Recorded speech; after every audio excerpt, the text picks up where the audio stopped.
The stress people of all ages are put under is becoming more and more intense. Teenagers and young adults are pushed to get good grades, to have a plan for the future, and to have their whole lives planned out. Adults are put under financial problems, job issues, and the most common of all, family issues. These pressures, for some people, can become unbearable.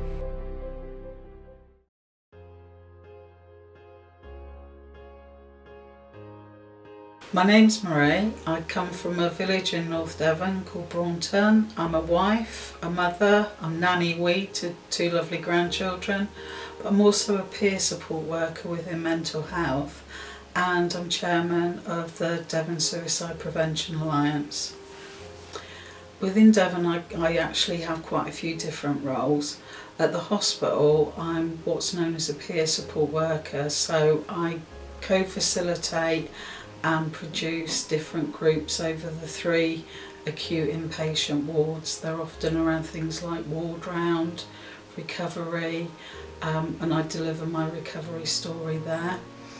I'm also a supporter of ladies that are going through a breaking free group, so that's breaking free from childhood sexual abuse.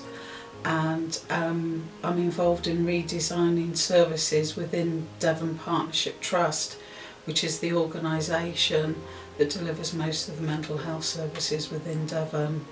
I do the first day of the trust induction, so I deliver a 2-hour introduction to what recovery means. It comes out of lived experience. I've had mental health problems since I was about 30, although I had experienced depression before. My end diagnosis was emotionally unstable personality disorder, recurrent depression and persistent pain, which led me through a lot of trauma and ended up that in 2009 I took a massive overdose and very nearly died. And that's why I feel passionately about suicide prevention. I really want to give people hope that recovery is possible, and that they can see that it happens. So giving people hope and enabling other people to start to look at their own personal recovery. So how can we make those changes? And also the preventative side. We are a group of people that that feel passionately about making a difference. We come from all areas, so there's a lot of people that already work within mental health, but that could be with the Samaritans, with the police, with the ambulance, and it's how to use that preventative measures, also how to support people that have been affected by suicide. One of the things that we did through Devon Partnership Trust was a group of 5 of us were asked to write what's called the Letter of Hope. And we already know that that has had an impact on people's lives and has actually saved lives, and that it's not yet a live document within Devon Partnership Trust. In 2013, 116 people took their own lives in Devon, but by 2014 the number was down to 101. What's improving? The average person's mental health, or the understanding professionals have when it comes to mentally ill people?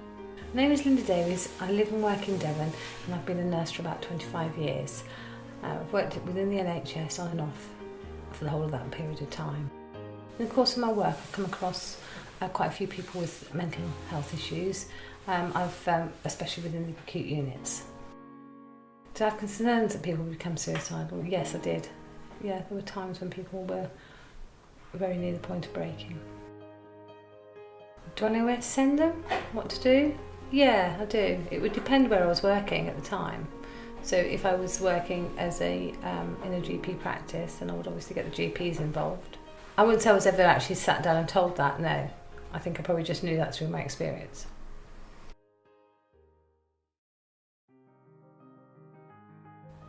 Dear friend, we are a group of people from Devon who are writing this letter of hope to you because we care about you and what happens in your life.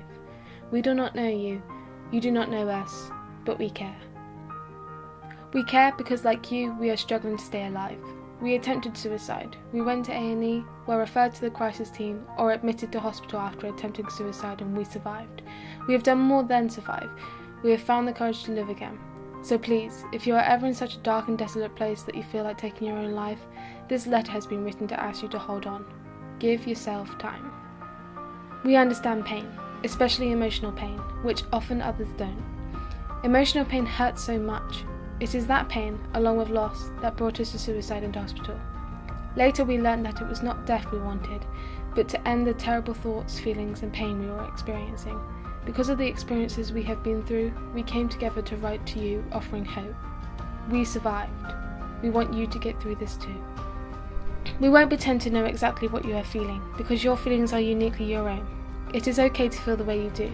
You are not weak, selfish or crazy. You are not beyond help. Please believe in yourself, in what tomorrow might bring. Believe that you can get through this moment. Allow hope into your life. None of us claims that it is easy. It can be challenging.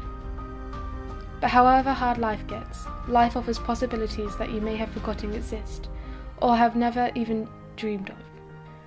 There can be a time in the future when something makes you smile, sunshine brings you comfort, when the day ahead is so much better than today. Please give yourself time. Please remember, if you ever feel suicidal, ask for help. Be clear to the person you speak with. Use words like, I can't cope, I feel bad, I feel out of control, or I feel crazy. Tell people it's so painful I don't want to live, or simply, please help me. We could write so much more to you, a long, long letter, in fact, we did. We all did from our different perspectives and from our hearts, and it was those letters that led us to what is important, to the message in this letter to you. Please keep this letter. Though we hope that you will never need it again, we also hope that you can find someone or something to believe in. That can make all the difference. We have lived and we have loved again. We believe you can too. We wish you well and we wish you a good life. With love, Devon Letter of Hope Group.